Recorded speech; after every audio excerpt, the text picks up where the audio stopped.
Marcial Maciel degollado fue uno de los hombres más poderosos de la Iglesia Católica en el siglo XX. Fundador de los Legionarios de Cristo, un carismático líder espiritual admirado por papas, obispos, empresarios y fieles por igual. Pero también fue, al mismo tiempo, un pederasta en serie, un narcodependiente, un manipulador con múltiples identidades y un abusador de sus propios hijos. Esta es la historia de cómo un solo hombre construyó un imperio basado en el control absoluto, el miedo y la fe ciega, y cómo fue protegido durante décadas por el Vaticano y por el mismo Papa Juan Pablo II. Marcial Maciel nació el 10 de marzo de 1920 en Cotija de La Paz, Michoacán, en el seno de una familia profundamente católica. Desde pequeño, Maciel mostró una personalidad intensa y dominante. A los 20 años fundó, con un puñado de jóvenes, la Congregación de los Legionarios de Cristo en la Ciudad de México. Su visión era formar una élite sacerdotal, una vanguardia de moral católica y disciplina férrea para combatir lo que él consideraba los males del mundo moderno: el comunismo, el liberalismo y la pérdida de fieles en la Iglesia. Con una habilidad excepcional para la manipulación y el carisma, Maciel comenzó a construir una red de influencias que crecería exponencialmente. Para los años 50, los legionarios ya contaban con seminarios en México y Roma. Maciel viajó personalmente al Vaticano y cultivó relaciones con cardenales y funcionarios clave. Durante las décadas siguientes, su poder se consolidó. Fundó colegios de élite, universidades, casas de formación, publicaciones católicas y centros de misión en América, Europa y Asia. Pero mientras predicaba sobre moral, castidad y obediencia, llevaba una vida doble. Usaba nombres falsos y documentos apócrifos. Viajaba con frecuencia a Estados Unidos y Europa con identidades distintas y tenía varias mujeres con las que mantenía relaciones clandestinas.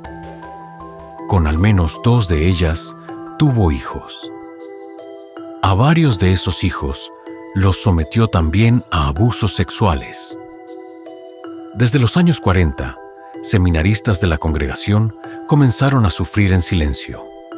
Eran jóvenes, muchos menores de edad, aislados de sus familias, adoctrinados en la obediencia absoluta al fundador. Maciel se presentaba como un hombre elegido por Dios, un santo viviente. Les decía que estaba enfermo y necesitaba que lo ayudaran con masajes genitales. A veces los drogaba, otras veces simplemente los manipulaba con promesas de afecto o amenazas de expulsión. Para cuando algunos se atrevieron a hablar, nadie les creyó. ¿Cómo podía el fundador, el hombre bendecido por el Papa, cometer algo así? En 1956, el Vaticano recibió las primeras denuncias formales. Se ordenó una investigación interna y Maciel fue suspendido temporalmente de su cargo. Sin embargo, a los pocos meses fue absuelto y reinstalado. Las pruebas habían sido ignoradas, los testimonios desacreditados. A partir de ese momento, los legionarios establecieron un modelo de encubrimiento. Cualquier voz crítica era silenciada, expulsada o desacreditada. Los seminaristas vivían bajo una estructura de vigilancia total, sin acceso a medios de comunicación, correo libre ni contacto con familiares sin supervisión. A lo largo de los años, el padre Maciel tejió una red de poder económico impresionante.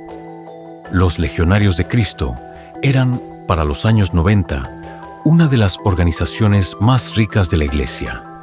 Tenían propiedades millonarias, universidades en varios países, fundaciones, editoriales y escuelas privadas. Su brazo laico, el Regnum Christi, atraía a miles de jóvenes y familias adineradas, especialmente en América Latina. Juan Pablo II fue un defensor constante de Maciel. En múltiples ocasiones lo bendijo públicamente, lo recibió en audiencias privadas y lo elogió como un ejemplo para la juventud. A pesar de que desde 1997 ya existían múltiples denuncias formales y testimonios recogidos por medios internacionales, el Papa nunca permitió una investigación canónica durante su pontificado. El silencio del Vaticano fue sistemático. En 1997, el periódico estadounidense Hartford Courant publicó una investigación que incluía los testimonios de 8 exlegionarios que habían sido abusados sexualmente por Maciel. El reportaje causó escándalo. Por primera vez, fuera de los muros eclesiásticos, los crímenes del fundador salían a la luz pública. Los denunciantes fueron tachados de traidores. Fueron acusados de estar motivados por el resentimiento, de atacar a la Iglesia, incluso de conspirar contra el Papa. La congregación lanzó una campaña interna para desacreditarlos. Los fieles y seguidores de los legionarios defendieron a Maciel con fervor casi fanático. Juan Pablo II murió en 2005. Fue entonces, con la llegada de Benedicto XVI al papado, que el panorama cambió. Joseph Ratzinger, quien había sido prefecto de la Congregación para la Doctrina de la Fe durante más de 20 años, conocía bien el expediente Maciel. Había querido investigar, pero había sido frenado desde el entorno más cercano al Papa anterior. En 2006, el Vaticano finalmente ordenó la retirada de Maciel. Se le impuso una vida de oración y penitencia lejos de la vida pública. No se mencionaron los abusos, no se inició un juicio canónico formal, no fue excomulgado, pero en los hechos fue apartado. Maciel murió 2 años después, en 2008, en una clínica en Florida. Murió sin enfrentar nunca la justicia, ni civil ni eclesiástica. Murió sin pedir perdón a sus víctimas. Murió como había vivido, entre mentiras, contradicciones y silencio. En 2010, el Vaticano reconoció formalmente que Maciel había cometido actos gravísimos y había llevado una vida sin escrúpulos morales. Durante más de 60 años, Marcial Maciel abusó sexualmente de niños, seminaristas, adolescentes, jóvenes, mujeres, incluso de sus propios hijos. Mintió, manipuló, construyó una organización piramidal basada en la lealtad ciega, en la obediencia sin cuestionamientos, en la represión sexual y en el chantaje emocional. Fue un experto en explotar la fe para conseguir poder, y durante más de medio siglo, el Vaticano lo encubrió. Juan Pablo II, hoy canonizado como santo, fue una figura central en esta historia. Su negativa a escuchar a las víctimas, su protección activa al padre Maciel, su confianza ciega en los legionarios de Cristo, formaron parte del andamiaje que permitió que los abusos continuaran. Muchos dentro del Vaticano sabían, muchos escucharon testimonios, muchos recibieron cartas, informes, súplicas, pero eligieron proteger la institución, proteger la imagen, proteger el poder. Hoy, los legionarios de Cristo continúan existiendo. Han pedido perdón públicamente, han realizado reformas internas, han indemnizado a algunas víctimas. Pero su historia está manchada para siempre por los crímenes de su fundador y por el silencio cómplice de una institución que, por proteger su prestigio, fue capaz de traicionar su propio mensaje.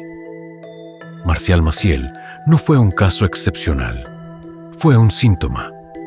El síntoma de una iglesia que, durante demasiado tiempo, puso la obediencia por encima de la verdad, la imagen por encima de la justicia, la jerarquía por encima del evangelio.